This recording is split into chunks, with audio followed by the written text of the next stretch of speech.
identity is a problem usually because people take so much time trying to be like you, but who are they? Right. And I feel like that's a problem with designers. They want to create what is working for another person. That brings us into copying, covering and all. Hallelujah, tell me about Kampala. Yeah. Someone actually tried to copy my designs and steal my models. I was like, please. And steal the models as well? I'm a child of God, please.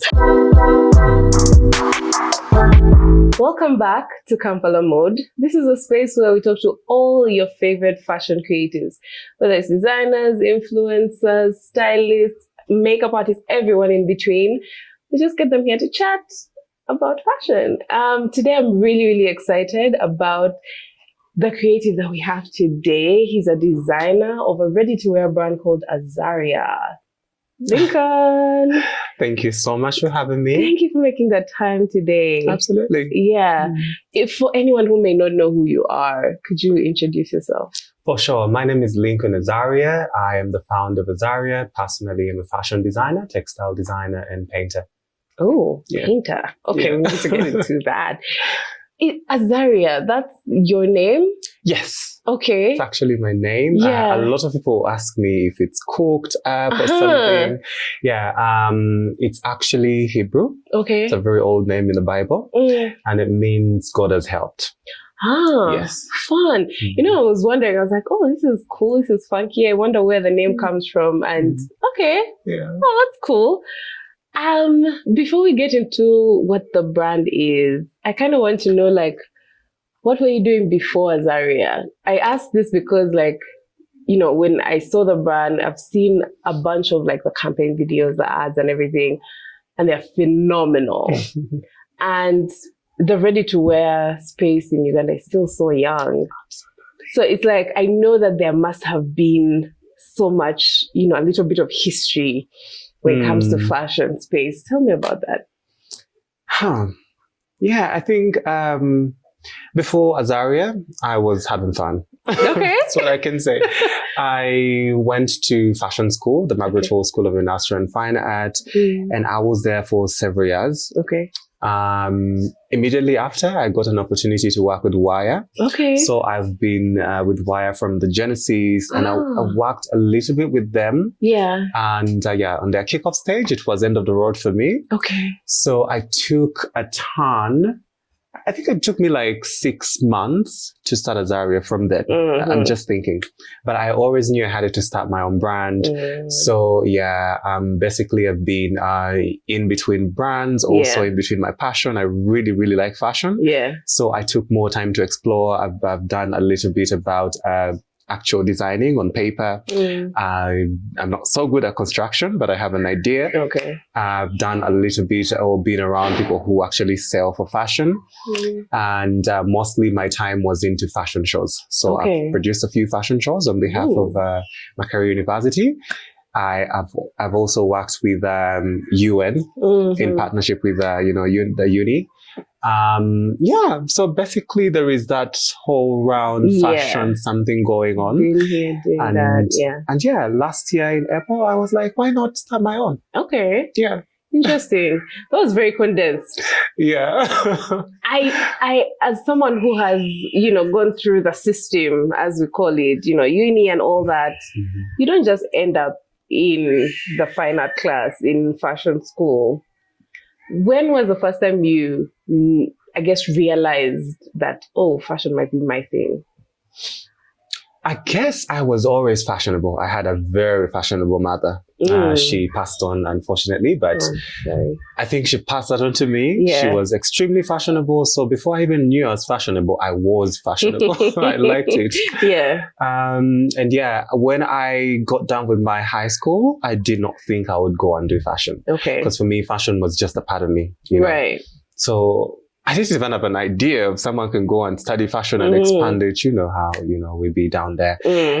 But one thing for sure, I really wanted to be a journalist. Okay. So the whole way through the system, I had people around me cheering for me. Oh yeah, you're going to do journalism. So I went on to uni with, I'm going to do mass communication. Okay. Or something to do with journalism. You did that where? I didn't. Oh, okay. So my sister happened. She was like, no. Okay. Wait a minute. Yeah. My sister was a journalist. She quit some years back. So she told me, no, we can't all have the same dream. Right. We see you're so into fashion. You may not realize it, but we see it. So why don't you go into art school and do fashion? And that's how my journey started. And Shout out to your sister. Absolutely. Yeah. She changed my life. When I reached uni, and I went into fashion, I was like, this is a good decision. Right. This is what I really wanted. But I thought I would start with journalism and then meander back into fashion. That's literally my journey. Oh, really? Oh, yep. Because it was like, this one. Yeah, like I wanted to do fashion, but I did not think that there were fashion schools in Uganda at the time. Yeah. So, and doing it in Paris or London is like a kidney for year one, another kidney for year two, a lung maybe. So, I was just like, okay, let's pause, and then regroup, and then ended up in journalism, mass communication. And I knew I did not want to enter a newsroom. I knew I wanted to be in the fashion space. So you almost cautionary tale.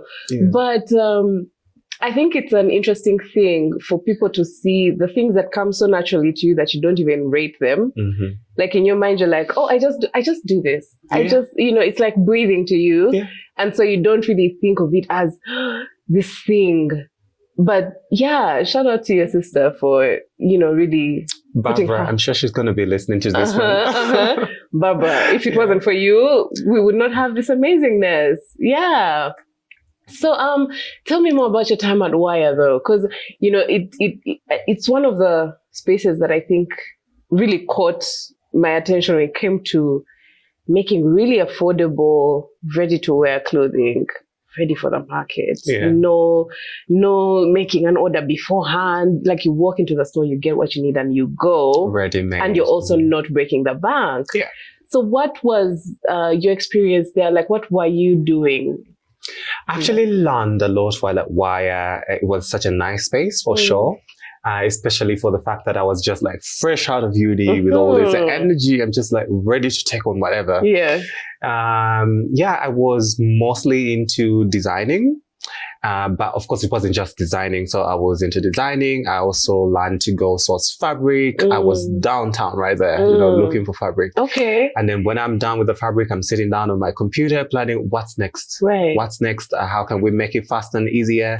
Then the marketing around it and all. So yeah, I've been in Wire for a while. Yeah. I can't really accumulate the time because I was there even when I was still in school a little bit until when I finished fashion school. Straight from the ideation of the names, what Wire meant. Okay. Yeah, things like I was a bit closer. Yeah. This is so fascinating to me because there was some point in the back of my mind where I'm like, these clothes are so affordable. I have a feeling in my mind, how I registered it was these guys are doing like white labeling. They're going to China. They're just making the Wire labels and putting them on clothes and then bringing them here. Like that's the only way in my mind that could be possible. Possible. Actually, no. So how I don't know how they reconcile that part, the fabric, from this side and, construction and everything. Construction, everything was made in Uganda. It's I'm pretty sure it's still made in Uganda. Yeah. There's so much possible here. Yeah. It's just that we just don't know yet. Wire means a line. We're looking for a way to connect people to high quality and affordable fashion. Wire is in Kiswahili to mean a line. Right. Clothing line, so that is what it meant. That was the story that, pushed us to that. Okay. We wanted the pieces to be ready-made. So as soon as you enter, you have your piece, just pay and go, but also affordable. So the idea then, I don't know if it changed now, but the idea then was to be like a very organized downtown. Right. You get the idea. Right. I mean, I feel like it's a little bit more organized than downtown. Well, I'm sure there is more growth right now, compared to then. But that was the whole umbrella. Just connecting people to this high quality, affordable clothing. We produced everything in motif. Yeah. Right now, I'm sure they've expanded to some other spaces. Yeah. Yeah. And UG has a lot of potential. It's just that you never really can tell. Yeah. there is a time I was randomly walking in town and I landed on a spot. I'm forgetting its name, but there's like a Chinese shop and they do things to do like with sweatpants and all. Okay. And they have the fabric and they can produce it. But right. it's nowhere. Even if you Google it, you can't find it. Yeah. So I feel like there is so many people in UG, that have all these amazing things that are not yet out there. And getting back to me as Axarya, I'm very loud. If I have to do something, someone has to see it. Right. So yeah, I'm trying to do the opposite of that because personally I don't like it. You can't have all these amazing things and then you keep them in the back. Put them forward. Yeah. Let us see, let us support. Because before in Wire, even now with Axarya, people are so excited to see that it's possible to actually create the kind of clothing we have in Uganda. Absolutely. This is a conversation that has been going on for quite a while. I remember, I think pre-COVID and during COVID, like 2020, 2021, I kept wondering, especially with a lot of like the bigger designers, there's no ready to wear. There's no, what's happening? What's the limitation? And the constant conversation that used to come through was, they're being stifled out by the secondhand market. No one would want to buy a pair of pants of 80,000 when they're pants of 5, 10K, 20K, And to most consumers, they're like, oh, it's the same thing. Why would I, And then I know, but that was the whole thing. So I don't know what you think about that and how we have come around to a big market. To this kind of market. First of all, secondhand is not the same as clothes made here. I think the idea of secondhand, it could be cute because it's cheap. Everyone likes cheap, but it's a bad idea in a way because these clothes are being dumped. Like, we're tired of these clothes. Let's send them from US, wherever, China, or wherever they come from to the African market. First of all, these people and their brands, they never plan for the African body. They're not planning for you at all. Right. So they're only discarding, we're tired of this, send this trash somewhere else. We do not want to pollute our spaces or let us reduce on the waste here. And that is what they send here. Have I worn secondhand clothes before? Yes. I'm not saying please don't go out. Then also our craftsmanship. It's important to see what brands here that plan for the African people, that plan for the Ugandan person are doing. And I'm just so excited to see Ugandans rise into this, ideology and, actually coming through to support. Every time someone comes to support me, I ask them, how did you see us? And then, they give me a brief story. We saw you online, or are we doing a good job? I'm learning from this process. For me, it's exciting. If I release a collection, I'm already excited. Now I want to see it on someone. I want to see and tell how do they feel about made in Uganda, and majority of them are shocked. First of all, they think it's impossible to do things here. Second of all, they're always worried about quality. Of course, quality is a concern, dear. You have to make sure you're good with your QC, things are consistent. Because, if people have to ship it elsewhere, will it compete with what exists on the international market? Right. And I'm happy with a few people that I've worked with as partners. We are doing our best because, we are co-creating.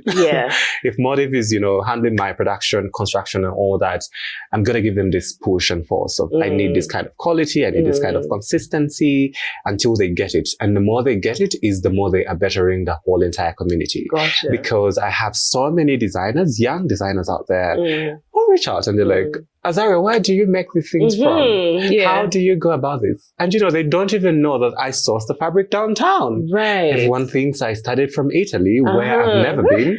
And, they think we're importing all these things that's the too. thing. It has the vibe. Like you see it and you're like, ooh, I like it doesn't feel very pedestrian. Because the Ugandan market is very, very young still. I feel like a lot of people, you can tell when it's a Ugandan brand and you're seeing it and you're like, I can see where they're trying. Like a lot of Ugandan brands feel like trying. How can you tell? Not the big. There's some that have, really found their footing. But a lot of brands that are less than a year old, you have to admit that you look at it and you're like, oh, okay. I you. We'll be back, you know. Yeah. But then you came on, you know, with a bang. Like it was just like, oh, okay.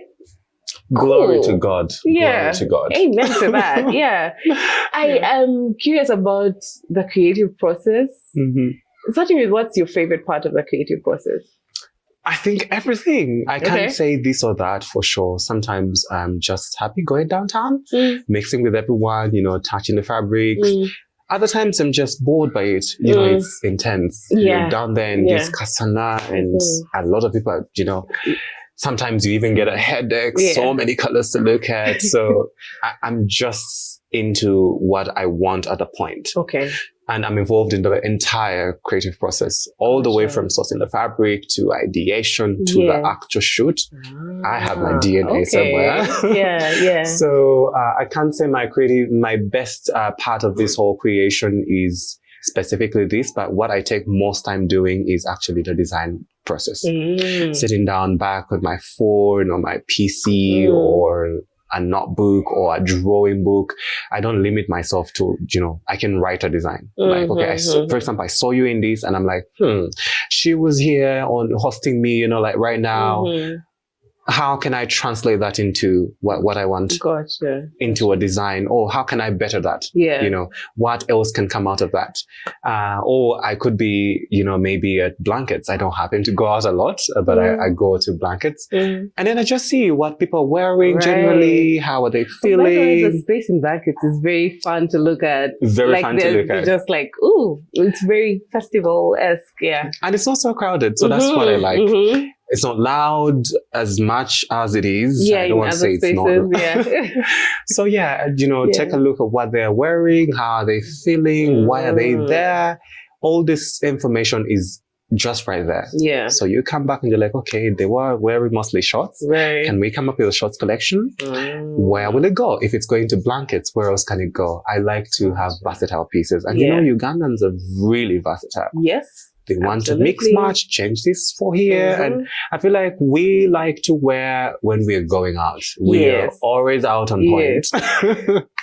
Inside, I can't tell. No, that's actually a very big, I think, point that used to also limit the ready-to-wear space before. And it's curious how it's the thing that is transforming it now. Because before it was like the only thing that makes sense financially is the people who are going out, events, weddings, you know, red carpets, blah, blah, blah, those bespoke moments. But now, even with the events that are happening, 10 events every weekend, you know, and people they're out. Where's the function? So it's like, I think a good ready-to-wear piece, a good staple piece that you can mix and match and be like, okay, today I'm wearing the full set. Next time I just want the shirt. Next time I just want the pants. You know, maybe mix and match it with another. Every time I look at the clothes that are in your collections, there is that element of, I can just slip this on and walk out. Like I don't have to especially, you know, someone who may be a little bit on the bigger end. You're like, does this make me look, does this, you know, but it looks like, you can slip it on. I like there's that shirt with the asymmetrical line. I feel like that, really is one that really picked up, I guess. So tell me about that focus on comfort. For sure. First of all, personally, clothing for me, it's about comfort and personality. If I feel like the clothing is overpowering my personality, that's not fashion for me. That's not clothing for me. And fashion for me is just not clothing. It's a lifestyle. It's what we're doing right now. You know, it's me going out to have a good time. It's me having a good meal. That's all fashion. It's how we're talking right now. So all this has to be comfortable. Why would I feeling uncomfortable just to give off a certain look? I feel like it suffocates my personality or who I am. And then who is the clothing or fashion for? It's for the person. So if I'm not comfortable, I don't shine. And that's roughly a simple idea behind my creation. I like everyone to be comfortable. And I feel like I've won on that one. Whoever puts it on, they're like, oh my God, we're comfortable. So it's consistent across most of my collections. And I play around the silhouettes a little bit, you know, also just to make sure it's not so, it's easy to work with that, you know, other things that you have in your closet. Because if it's just that, it means you may end up wearing it only once. Yeah. Because you don't want someone to realize you're wearing it again. Yeah. Or we just control the palette. We're like, okay, we are doing 3 colors, which can be bold. If you can buy all the 3 sets, you can also mix and match them. Gotcha. You can wear your coffee brown with your white top. Or the next day you can wear the whole set or the whole white set. So things that can easily, if you see the tee that you're talking about, you can wear it with a pair of jeans. Right, yeah. And you would still rock it. Yeah. It's so curious how you can remain restrained. You know, especially, you know, as a fashion person, as a designer, I feel like, I don't know if you ever feel that pressure to like reinvent the wheel and try and do something that's so, you know, out of, you know, this world and all that. But then your designs are, it doesn't necessarily have, it doesn't feel like it's, you know, trying too hard or something like that. It's like, this is what we are. Like, how do you remain restrained and not want to like go crazy? Or it's just a personality thing, it's just not in your I would say it's just the direction I'm taking. Yeah. Okay. If I want to go crazy, I think it's, and by crazy, I mean like go out, make a very high fashion statement piece. I think I can still do that. But if you're focusing on ready to wear, my dear, that is really going to, you know, be a big toll on you. This is why even when you see these bigger, you know, brands in the world, they have their lines ready to wear, but they also can customize. So I am into the ready to wear, ready-made. That means I'm using standard sizes. I have to think about everybody. I have to think about all the body types and hit the middle ground, you know. But if I go ahead and highly customize, it's going to be tailored for that specific individual. And at the moment, I do not do custom make. Because of the time involved, also the prices involved. So I can't come and say, I would love this set in pink. No, but you can suggest that I would like to see a pink in your collection. So that way, it means if I have so many people who want to wear pink in this collection, I can redo and include the pink. Right now, in the momentum, our latest creation, I had to wear it today, but I changed my heart. People, the ladies really, really want forest green or any green in the women's, you know, collection. So what I'm doing, because I also like to control my pieces, I don't want them to be so saturated in Kampala or elsewhere. What I'm doing is I'm creating a new collection. Anytime we're going to be dropping a new collection, you know, and it will include these colors that people want. You know, people are asking for burgundy, people are asking for forest green. I have to include them. Just to make sure my people are happy. Gotcha. Interesting. A lot of people, when they are, I guess, arguing against going to a store like Mr. Price, like Woolworths or whatever, they're saying, oh, I don't want to buy something and then find someone else with the same thing. Have you found that to be an issue or a limitation with clientele? No. Okay. I think it's also because I'm not producing a lot of pieces. I'm producing a manageable number of pieces. What's manageable? Because in my mind, when I'm thinking, okay, I'm not quite sure of the price point because I haven't yet come through to buy. 150K, I said. Okay. So you wouldn't say it's the same, it's similar to like wire or something like that. It's a little bit higher end, right? So, okay. Because in my mind, I'm like, I think it would make sense if it's like bulk creation. That's where the profit margin comes in. So I think it's something different for your case. I'm bulking. It's just that I'm not bulking crazily. It's not like mass production. It is mass production, but it's not like so many products, you know, out there. We're still a new brand. We shouldn't pretend that we're not. I know a lot of people are telling me, oh, you look like 3 years old, but I am just making a year. I need to understand who I am for me to actually scale up better. So I need to cater for the people I have, but also plan for those that are coming through, you know, by seeing the others. And at the back of my mind also, I like exclusivity. You can't entirely be exclusive, but you can try. You know? Especially if you travel my route of, you know, ready-made. You could do that when you're doing custom. But the fact that I also do not want a lot of my pieces to be saturated, this is why I'm always coming up with a new design. Right. When I come up with a new design, I am giving more of the creativity, at the back. I'm also introducing something new. You don't want to see the same thing. Right. Just because the Illivet is very popular doesn't mean it's going to be, So I need to come up with the next popular thing, such that fashion is fresh. You don't want to come back and feel stale at the same design or different colors, fine. It's going to get boring at a point. Or you're going to the value is going to go down, because I really like value, not price. The value will go down. But if I am 100, I'm one of the 100 people with this set in Kampala. In this period of time, there is a way you attach more value to that set. Right. You will literally hold on to it even more. But the thought of, everyone can get it. Yeah. And I walk into the room and I'm seeing 4 people. Hey. You would not like it.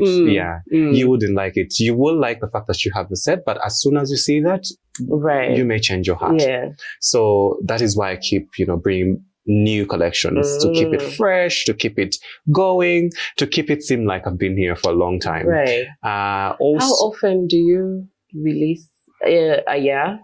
How often do I release? I'm yet to get that answer.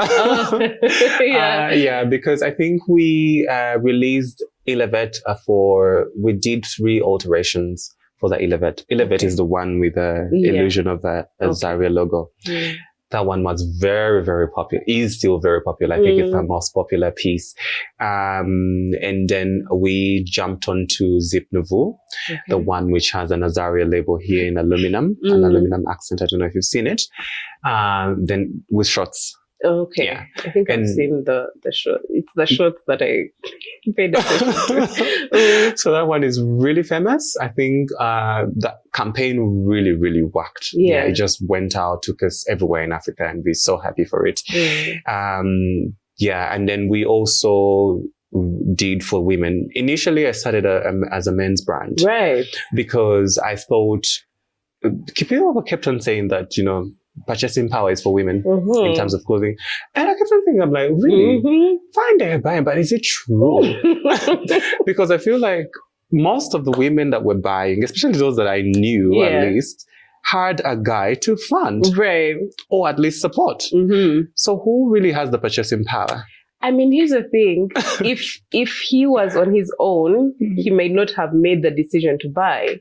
She's the one who instigated the purchase and keeps instigating, because it's like, I don't know if other girls are like me, but I feel like Saturdays are for shopping. So it's like a Saturday morning, you wake up and you're like, oh my goodness, what am I going to get today? You get like, it's fun. It's part of that, and I think for a lot of guys, at least a few that I've had a conversation about shopping with specifically, it's tedious. It's something I have to do. I have to buy a suit. I have to get a new shirt. Oh my goodness. Let me just get 5 shirts and get it over with. And then they're not coming back next week. But a girl is like, oh, I like that. Let me see that. That's cute. How much is that? Okay, I'll come back. Or, this and that. And they are just constantly we are constantly picking up things. That's true. We can see it from that perspective. But also think about, why is it tedious? Because why it is tedious could be the reason why they don't feel like they have to go shopping. They have to, keep scrolling through things. Right. Because if you look around social media, everywhere there is a girl's something to shop. Go to town, everywhere there is a girl's thing to shop. So where are the options for men? Yeah. Maybe that is why it's tedious. So I came into add on to the options. Yeah. Because right now, before in UG, I think mostly you would think about custom making. You go get the custom suit, you go get the custom fit, or visit a boutique somewhere. There wasn't like a brand to cater for these people. So I came in as a differentiator. I'm like, let me go test the market. Right. And let me tell you, I was welcomed. I was really welcome. Men came, men shopped. Okay. And I was like, wow. So they have the purchasing power. And then we kept on rolling. And before I knew it, the women were buying the men's product. That's the thing, by the way, because I've seen your brand and also Tazibon's brand, Create Basics. I see them and I'm like, okay, these are for men, but I also want. Like, they're comfy. Like everyone loves to wear, the stereotype of like their boyfriend's hoodie or something like that. But like if you could get it for yourself, and it's just like, oh yeah, so chilling. For us, what we did is we found out. We tried to find out why are they buying these things. So mostly they say comfort and quality. Okay. Like, so if they really care about this, because quality and comfort always they transcend through genders. We're like, you know what? Let's adapt this. So we did a feminine cut with the same quality and comfort. Gotcha.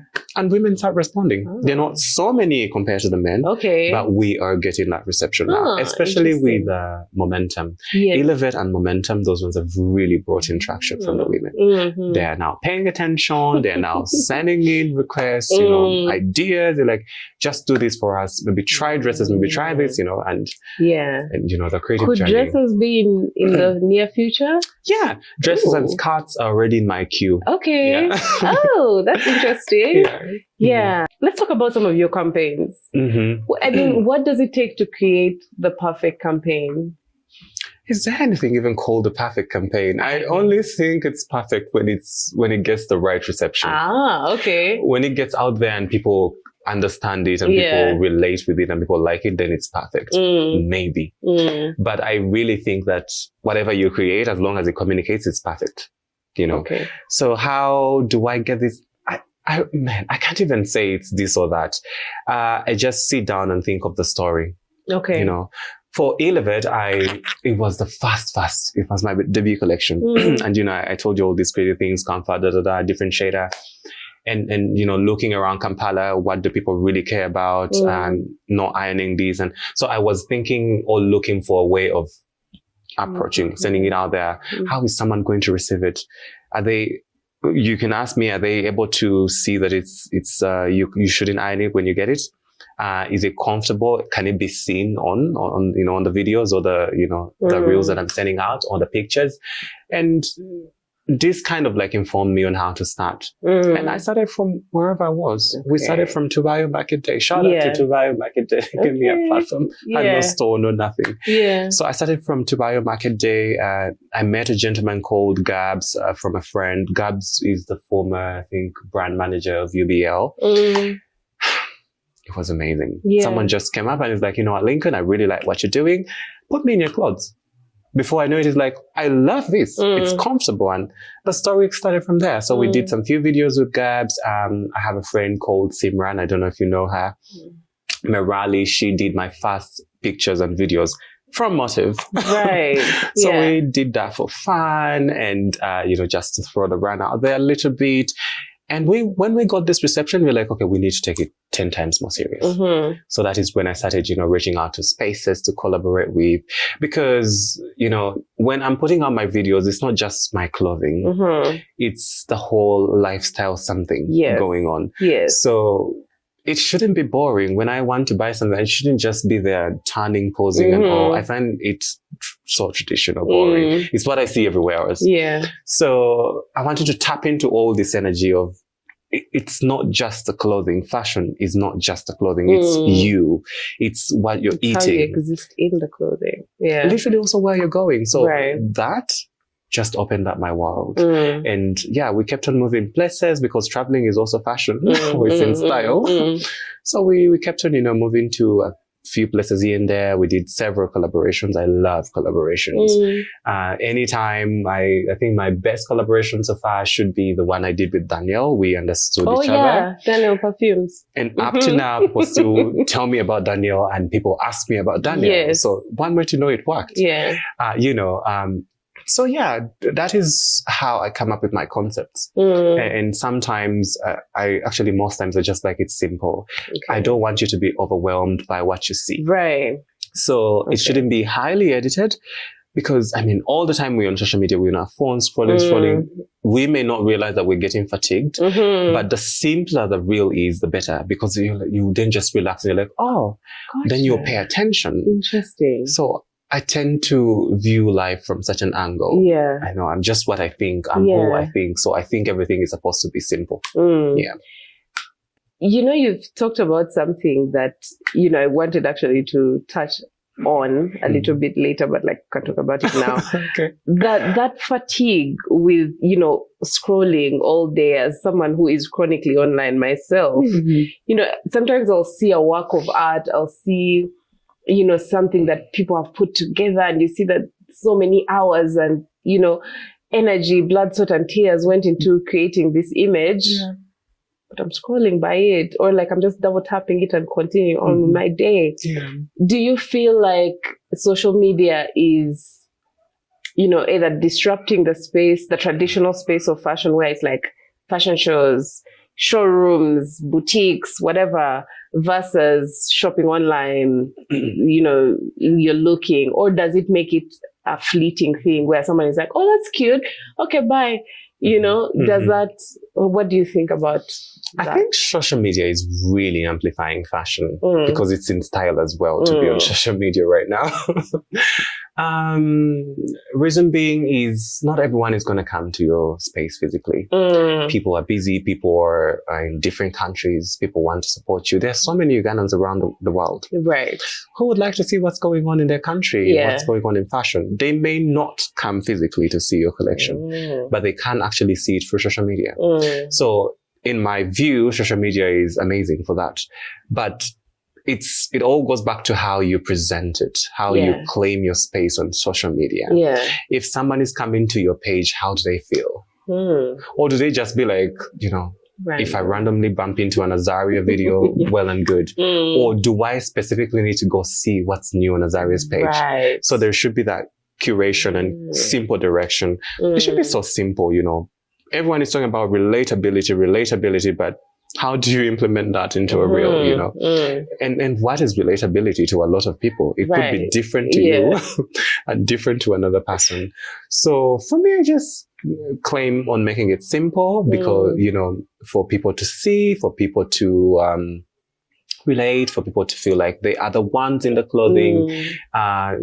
Yeah. And I love how, you've talked about simplicity, but also I feel like you can see the fabric on like a lot of the videos. Like you see it and you're like, oh, I can tell how it would feel like, versus quite a few other situations where it's vibe first, and then you're just like, but does it hold? Will it be, will it stretch? Actually, you're right. When I was studying, I looked at all the fashion houses around the world. Majority are actually taking steals. And, if we to compare ourselves with Europe, US, these steals are really high quality. They're quite expensive.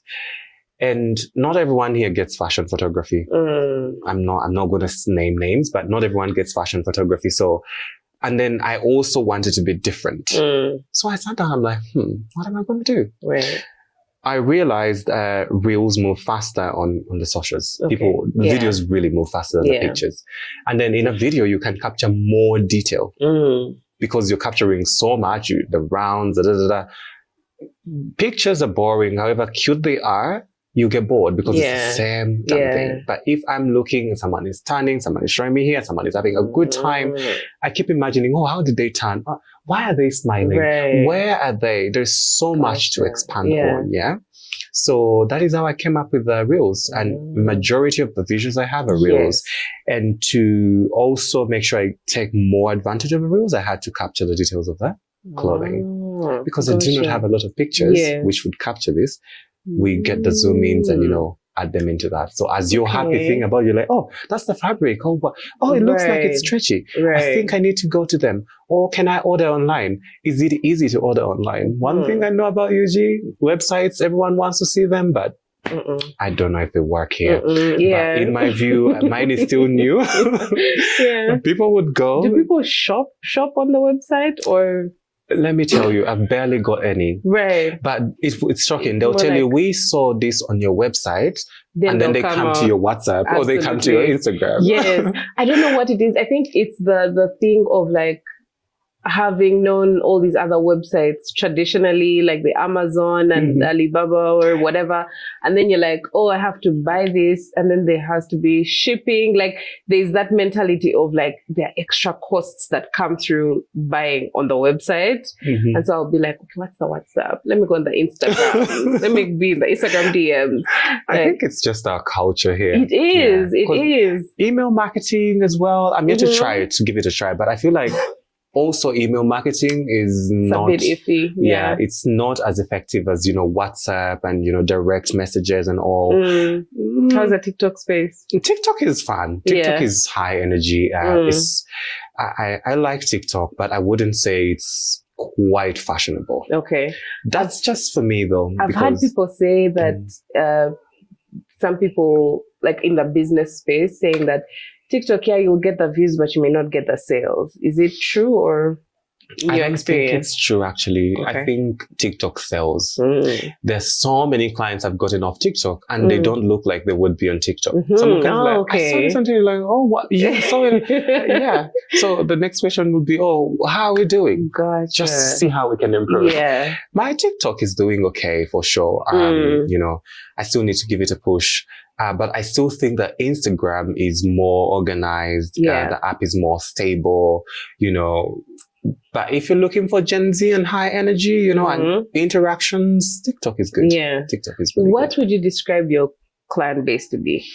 I am still developing that word. Okay. I mean, anyway, this is a question for a multi-year, kind of brand. But my clientele is a modern African, someone who knows who they are, but they embrace modernity.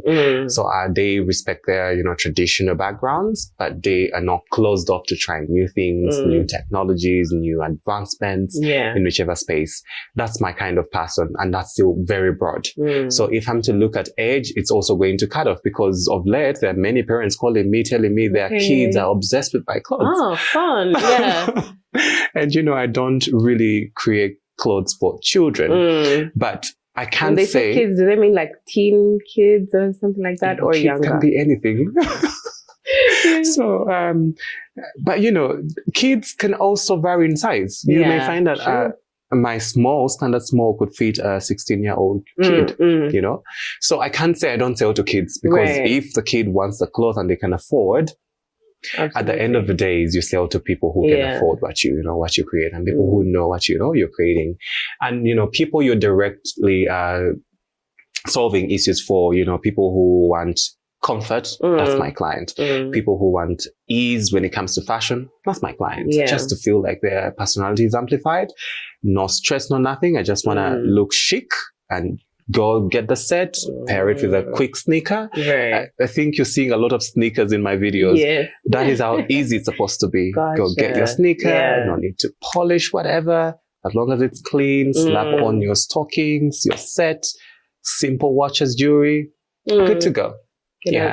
So I look at usually 20s to wherever it takes me. Because I don't want to say 40. I've had people who are 50 something, purchasing. I mean, that's the thing, because it's fine. They could be outliers, but like that, where the majority of the market is, I guess. It's curious. You said Instagram is like the best place, because I call Instagram Uganda's shopping, like the shopping space.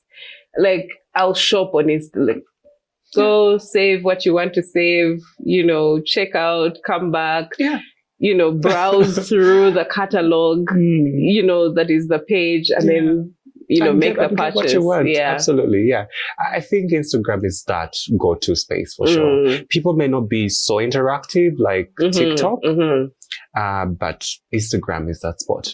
This is a random, it may feel random, but I know I'm asking you. Okay. How was lockdown for you?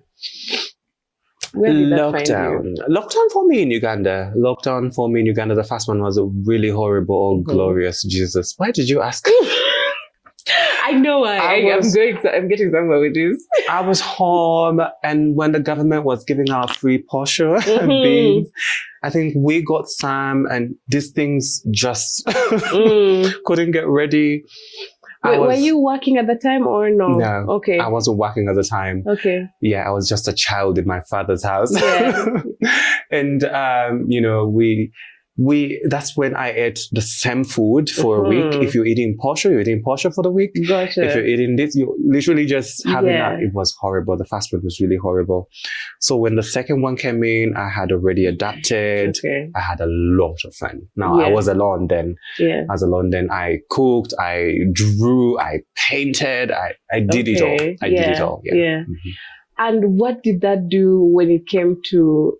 Okay, the reason why I was asking is because it's something that we observed just as a collective, that after COVID, creatives came back with a vengeance. Like, I felt like there was that point of like finding equilibrium, but once people found their equilibrium, they're like, I'm going for it. I'm doing the exact thing that I wanted to do, without holding back, without waiting. I think a lot of people were looking at like the gatekeepers of the space and they're just like bypassing the gatekeeper. So I don't know if that's something that speaks to you. I would attempt that spiritually because I feel like, when you're too busy, your body is so at work. You do not really pay attention to your spiritual self. And this is why there is that disconnect. People tend to say that, maturity, wisdom comes with age. But quickly, what I'm trying to say is when you grow, usually your body is tired. So now the alternative that is still strong, that doesn't grow old, is your spirit. So you still start to pay attention so much to your spiritual self. So then you learn so much, you become wise, and you're like, oh yeah, when you grow old, you become wise. You've always been like that. You're just not paying attention to your spiritual self. Gotcha. So I feel like in COVID, it was just on a standstill. Yes. People thought clearly about who they are. People had time to hone their skills. I mean, what else did you have? People had time on themselves to think again, to reconnect with God, to reconnect with who they are. And that gave back to what you're trying to say. When people came out, they had an idea of who they are. Yeah. People now were conscious. That is why I like my slogan is conscious creation. People were conscious. They were aware of who they are. They were aware of what they want to do. They had time to think through it. They had time to try it out, ponder it out, draw it or do something. And I really think that was a good aspect of COVID in terms of Was that something that you went through? Absolutely. Is it, are you fine sharing? Absolutely. Yeah. I think COVID really, really helped me understand who I am as a child of God. And, just to also get back to myself without all this noise. COVID was really silent. It was. And when people are dying, you're like, oh, wow, am I going next? How am I going? What have I really done? What do I want to do? Right. Because sometimes you're doing what everyone else thinks you want to do. Oh my God, you look good when you talk. This is how I was going to do mass communication. Because maybe I'm good when I talk, but is it really what I want to do? Right. Oh my God, you're good at cooking. Oh, I need to start a restaurant. Oh, I need to do content around that. Is it really what you want to do? Maybe not. So that standstill enabled me to pay attention. Pay attention, think about who I am.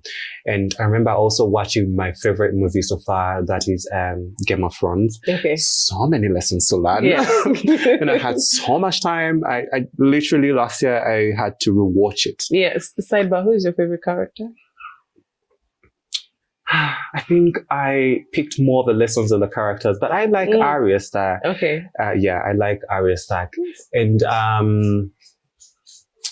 COVID really, really, put me in my own box. Gotcha. I've never left that box. Gotcha. So I'm still the kind of person who is not out there. Yeah. Even though I'm out there, I don't really enjoy. It got easy to stay home. Like, it got easy to just be like, I'm in this space. You need me. You create your comfortable space. Yeah. Unbothered by, the outside noise and wind. Yeah. Which is really important. Yeah. I think that's really interesting, by the way. And it has given me so much clarity on, that direction. What do you think is the biggest limitation that young designers face? limitation. It's their brains and how they think. Because I've met a few, I don't want to say I've met a lot. Most of them just reach out, hi Lincoln, I really like what you do. I want to be like you. And they're like, no, you don't want to be like me. You want to be like you, inspired by what you're seeing I'm doing. So identity is a problem usually because people take so much time trying to be like you, but who are they? Right. And I feel like that's a problem with designers. They want to create what is working for another person. That brings us into copying, covering and all. Hallelujah, tell me about Kampala. Someone actually tried to copy my designs and steal my models. I was like, please. And steal the models as well? I'm like, child of God, please.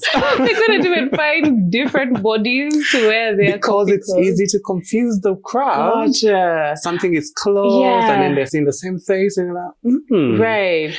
It's very interesting, by the way, that business model where someone will see that this is working for you and then be like, okay, what elements are working? What is working? And Kampala Mode, this space, I love to get into the behind the scenes and how things are done, but not necessarily so that people who are watching can be like, oh, let me go and do exactly that. But it's like the lesson is there.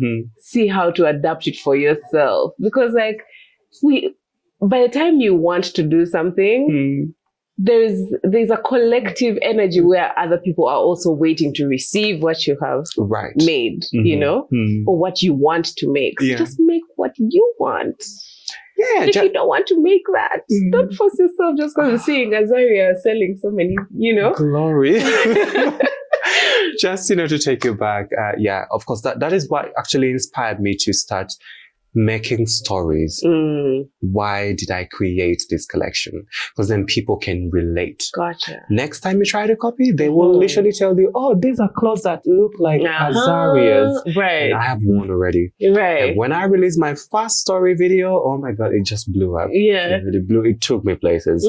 People called me, people encouraged me.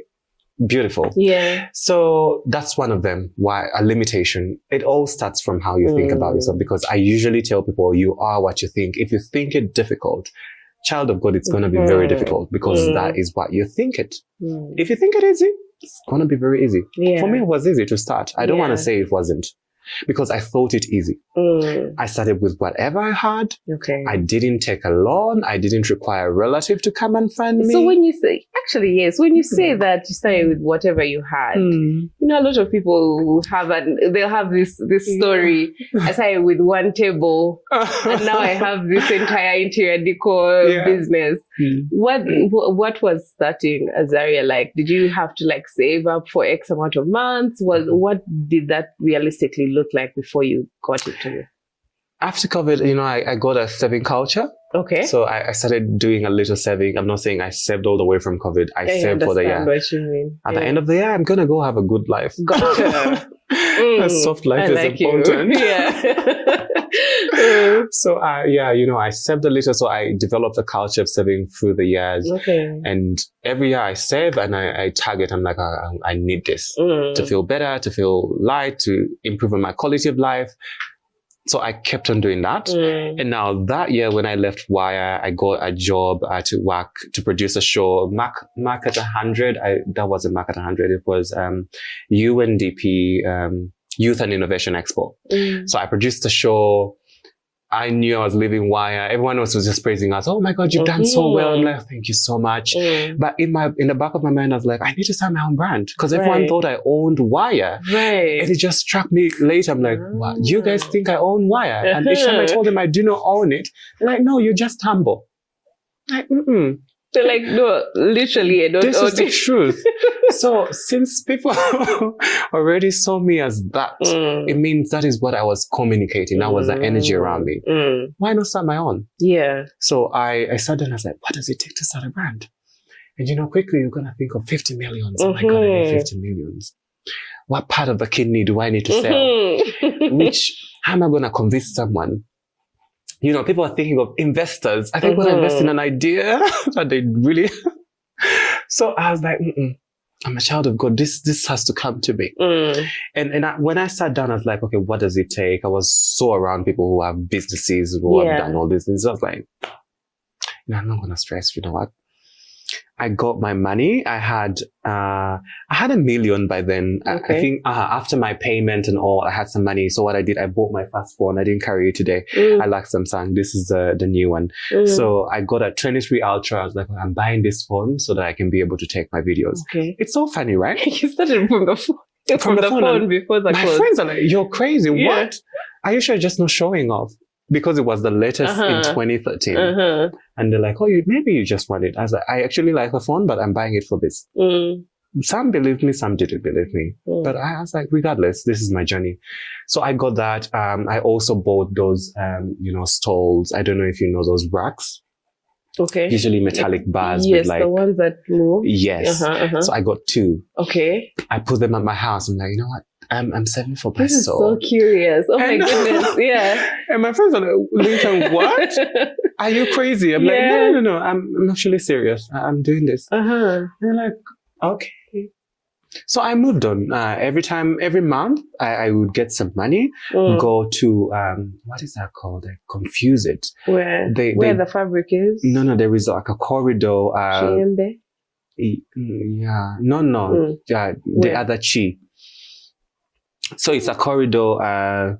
They sell like several things. They sell eats. Yes, Chikubo. Yeah. So I went to Chikubo and I got hangers. So I would go buy hangers. Gotcha. I'd be like 3 packs, those for the pants, and then those for the for the shirts. Get them, take them home, and keep them. So I kept doing that. I did that, get a few things, buy that and that. And then when the year ended, I had my saving. I think by then I had like 4 million. I was like, yeah. I've enjoyed this year, but I also still have my surplus money. So that's like surplus money. My savings for the year is surplus. Yeah. It's like, okay, what am I going to do? So I called my cousin, come home, but then I was renting already out of wire. Come to my place. Let's have Christmas from here. I have plans of traveling to, go with other friends to Kenya, have some fun around. But I was like, I need to save a little bit more for my brand. And I'm still thinking I need 50 million, right? So when my sister finally relocated back to Uganda, I told her, you know what, I left wire and I would like to start my own brand. She started looking at me like, child, what? I'm like, yeah, I want to start my brand. It's like, okay, I like that it's easy to make decisions for you. So she was like, okay, yeah, go ahead and start. What do you want? Like, I actually want money to start my brand and my things are going to sell. She looked at me. I'm sure she didn't believe me at that point. Like, let me think about it. You sound like a child of Apostle Grace. I like Apostle Grace, but I don't go to Fenero. Okay. Yeah, I go to United Christian Center. Very reserved church. Okay. So my sister, she kept quiet. I was like, okay, if you keep quiet, I really don't care if you keep quiet. Good enough you like that I have the idea. I'll go ahead and push myself. And that year, I remember I was also training, I was producing shows, so I had all these networks around me, models, designers and all. But all of them were just like upcoming people. I got one of my models who I had literally made one of a team lead for my, agency in school, in uni. I called him, hey, come on, Tony, let's go to town. Let's go check out fabric. So I went to town, checked out fabric, because we just bought a few. Okay. I had like 10 designs in my head. Yeah. I just had 10 designs. Picked all this fabric, took it to Motive for sampling. They sampled. I was happy with most. I was like, what do I have to do? So I asked them, how much does it cost to make 50 sets of each? Hallelujah. It was a lot of money. Yeah. I don't remember the figures. And I had nothing close to that. So I was like, I'm thinking I need a big store. Right. Because you're starting, this is what you think. This is what you're seeing around. A big store. How much is a big store? I go find out what a big store is. I'm like, Jay. So now I need 100 million. Because I'm thinking I'm store. I'm thinking lights. I'm thinking designs. I'm thinking everything thinkable. I'm thinking workers. Meanwhile, I have not started. Right, right. I don't know how I'm even going to receive it. The Spirit told me, you know what? You don't need to start with all this. Just choose a design that you want to start with and start from where you are. That's where I'll bless you from. Okay. It just synced in. That day I woke up, I went to Motive, I looked at all the designs, and Safari is a team lead there for textile sampling and all. She's like, there's a very good design for Elevate. Like, it's very good. How did you even come up with this? Why don't you just do these ones and then you start? What I did, I was like, okay, yeah, actually, I like this design. It was in my favorite color, green. So I picked it. And when we had the Kenganda experience, I don't know if you know Kenganda. You do. You do. So when we had the Kenganda experience, I just wore that set to that space. Let me tell you, everyone loved what I was wearing. Everyone saw it and like, oh my God, what is this? What are you wearing? This is so nice. Let's see. Gotcha. I knew this is the sign. I took it back to production immediately after and told them to create me the sets. And I created a handful of sets. I first did 4 sizes. I did small, medium, large, XL. Okay. XL being Gabs, Agava. Yeah. My biggest model at the time. Okay. So I did that, and my first day for sales, I went to Tuvayo with my cute little baskets. I remember even getting my packaging was an issue. So my boss actually gave me money. My boss is very supportive. Yeah. He told me, I didn't hire you because you're gonna contribute so much to my brand in ABCD way, but it's because of who you are and how you interact with people and how you do what you do. I like very passionate people. And I was wondering who hires on such a basis. Right. It seemed like a joke, but he meant it. So he told me he had seen me in Y, had seen me in all these spaces. He really was a big fan. Okay. And when I got in, she told me, what do you want? Like, you know what? I don't have packaging. It was so hard even for me to do that because I'm not used to asking things from people. Not even my, siblings. Yeah. It's hard. I want to do it on my own. And when I did that, he just sent me the money. It's like, there you go. Go get your things. And we got packaging just like that. Oh, yeah. So when we got packaging, we went to Tuvayo. I remember I didn't sell all the way up to like 4 p.m. Everyone was selling. Yeah. Some people were just giving us a weird eye of... Yeah. How did that feel? Did you feel discouraged? Were people like looking at the things and not buying, or just... Encouraged. It felt like I had already sold. Yeah. Yeah. I didn't care if no one was buying, but I cared about my followers. Online, I got so many followers. I think I got like 600 followers that day. Yeah. And that's insane. For me, I was like, wow, this is possible. Yeah. Who is recommending me out there? So I got followers. So wait, were they from people who were at the Tuvayo event? Or I have no idea. Yeah. All I know is people were seeing us online and they were following me and they were liking my things, the videos of what I have displayed. Yeah. So I only knew even if I don't sell here, it's just a matter of time. If they like it so much and they're following me this crazily, it's going to work. And 4 p.m., someone in Gulu reached out on Instagram. And they told me, oh my God, what am I seeing? And I really, really like what I'm seeing. Yeah. Are you in Uganda? I'm like, yeah. Is it possible to shop this now? I'm like, absolutely. He said, how many colors do you have? 3 colors. Give them to me, all of them. He's not even in Kampala. He's like, just send that to my brother in Kawempe. Yeah. And he sent the money. Yeah. Let me tell you. I was so happy. Yeah. I cheered. I was like, yes, we're doing this. Before I knew it, Gabs came. He took 3 sets as well. Before I knew it, another friend came and random people just came and bought. And boom, we sold 1 million plus on day 1. Oh. At the end, we sold even more than people who were selling, things, because majority had things of like 75,000. We made more sales. We made more money than they did. Damn. Yeah. And just like that. That is what I mean. Start with whatever you have from anywhere. I didn't have a store. So after that, we just took our things back to Motive gave me like a small tin in the back there where we would like just keep. So we took them back and kept, and we continued with our online marketing. That is what I mean. So to drive you back, what limits people from, designers, that is one of them. You want to start with 10 designs. You want to have a store. You want to hire all these people. It's crazy expensive. No one is going to give you that money. Yeah. Sometimes you don't even have them. You have to try. Even though I didn't try, for me, it felt like I'm doing. I was born to do this. And that's the soul behind my creation. Yeah. So, the other thing is now, people like me have the potential to destroy your vision. So as a young designer, you out there who wants to come and talk to me, come knowing that I can destroy your vision because you're asking me what works for me.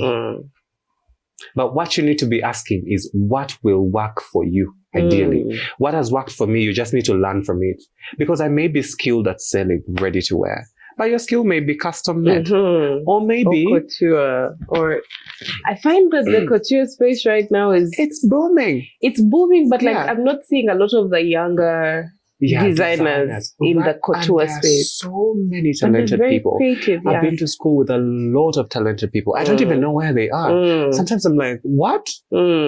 So when you come to people to get opinions, fine, get all the opinions, but it has to come back to you. What is your vision? I don't hold your vision. Gotcha, yeah. You hold your vision. So each time you ask for my view, I am literally just giving you my view. In my view, pancakes sell. In your view, it could be samosas. It could never be pancakes, depending on also where you are, you know. So whenever someone comes to me, that's the first caution I tell them. I have the power to destroy your entire vision because you may go out there to duplicate what I'm doing and I'm the original of the copy. But you can be your own original. So when they inquire all this, I tell them, yeah, this is how I did mine. This is my story. This is how it works. But you could be open to trying out something new. You could create an adaptation. If this has worked for me, probably works. You know, it's like you finding a concept on Instagram, it has worked so well, you can recreate it and it still works for you. So recreate it in your way, make it original to you, add something, add you to it. That way it will work for you. Otherwise, if you do not, you're literally just duplicating who I am, and it will never work for you. So that's another limitation because I feel like many Ugandans are just so into going around. Oh my God, I need to meet Joram. Joram is busy with his company and models. Oh my God, I need to meet Kai. He's busy with his clients. And that's like what you need. Lot of people are entering the space wanting to be where someone is after 10 years. It's like this possible, but it's practically impossible. Right, yeah. So go to these people with something. This is what I have. This is who I am. What do you think? Gotcha. Please throw some blessings here. You know. And then you're there. What do you want to do? I do not know. I've seen designers who come to me. They want to design. They want to sell wine. And then so what do you really want to do? Because this is a 10 designs idea I'm giving you. It's possible, but it's practically impossible. Right. Yeah. So there is also that confusion of all these things in your head and then of you wanting to be where people are in 10 years at 1 year. 1 day, yeah. Spiritually, it's possible. Yes. But please sometimes, be mindful. Sometimes there are some lessons they went through. There are some hurdles they jumped, which we hope also to get into their journey. Yes, which sometimes we hope to get into and be like, that's why sometimes I ask, what was the biggest challenge? If you could go back to yourself at, starting point, what was that one piece of advice you'd ask yourself? One piece of advice I would give to myself is please start wherever you are and with what you have. Yeah. Because I feel like I took a month or two thinking about it. Gotcha. I'm like, I need 10 designs. Where am I going to get the money? What do I have to do? Had I just started already, maybe I would be even further because 2 months are good. 2 months I create a collection and sell it out. Yeah. But I still feel like that's such a small blip in the journey. Because there are some people who, now like that mistake, there's someone who made that over 2 years. So it's not small, it's a stumbling, It's actually really big because it is who you are. Before you create, you've thought about it.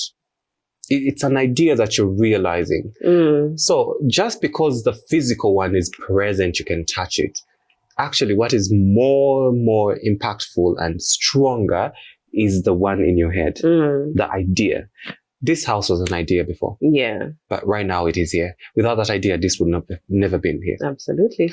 And the opposite is not true. If this house existed, the idea you get what I mean? Yeah. So the idea is way stronger than the actual physical one. So that is a limitation, because you think maybe you can't make it. That is why you're not making it.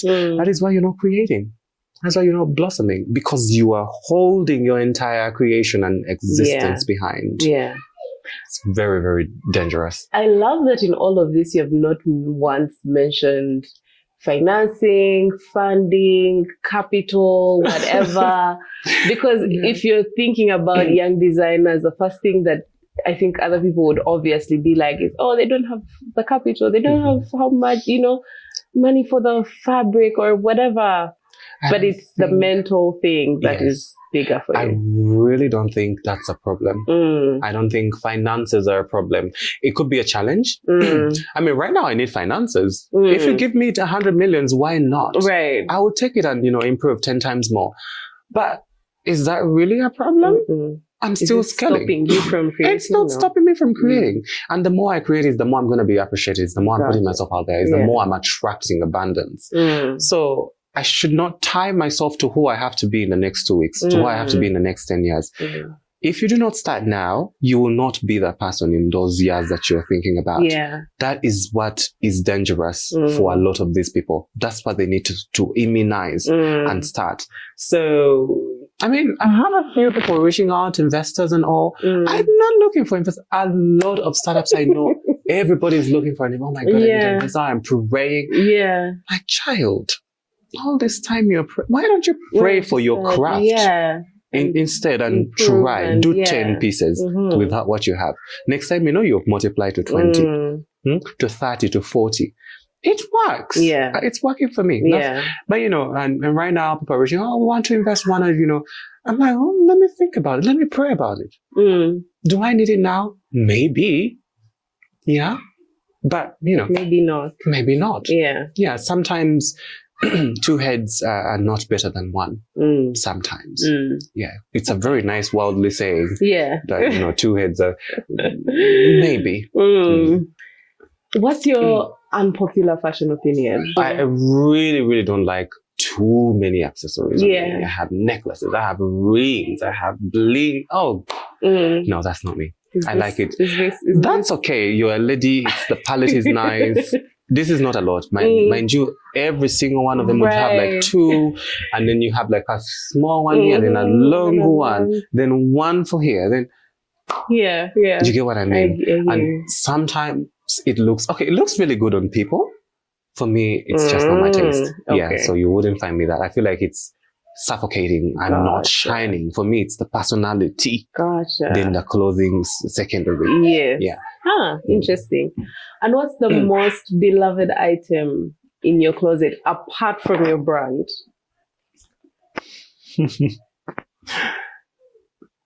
Oh wow, I've not thought about that. Maybe the color green. Oh, okay. Green. The color itself. Fun. Apart from that, I really like my bag. It's forgetting the brand, but it's a nice leather bag. I didn't carry it today. I love it so much. Although the bag you did carry today, oh my goodness, you need to see it. Oh, this one here? I found it so cute. Like the color, the burgundy, and how rich it is. And then even this, is this like actual wood? Yeah, it's actually like wood, and it has like this magnet. I think I actually like bags. It's just that I don't own a lot, so I'm trying to shop around, get a few. So right now it's all I'm doing. Piece. I ordered for a brown. Oh wow! Okay. And is there any closet that you would want to raid?